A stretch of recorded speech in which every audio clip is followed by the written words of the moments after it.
So you won't be able to create anything using AI unless you understand the difference between AI workflow, AI agent and MCP.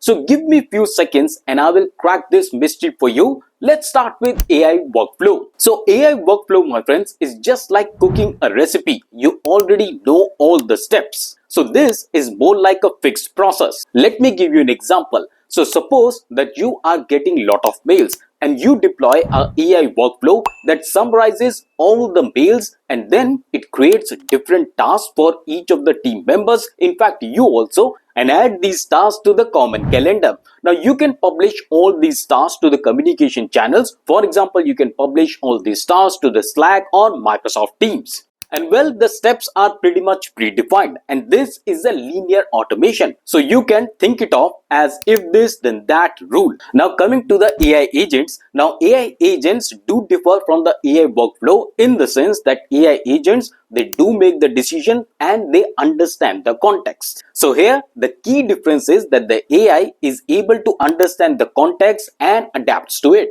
And of course, let me give you an example. Suppose that you give the AI agent a task to plan your day. Now the AI agent will look at your calendar and try to find out a suitable time slots where you can focus. So in this process, it will also understand the context. It will also try to move your other meetings which are low priority. So in this case, the AI is actually taking some decision based on the context that you have provided to it. And that means it reacts to the conflicts and also find the optimal solution. Now coming to the MCP, which is Model Context Protocol. Now this one is a developer tool that gives the AI secure access to the apps and the data. And this visual shows that the apps like Notion, OpenAI, Slack, Google Calendar are all connected to the AI system. And MCP is just like a bridge, giving the AI secure, standardized access to all these applications, allowing the workflow or the agents to work with the real-time data across the tools without hard coding integrations.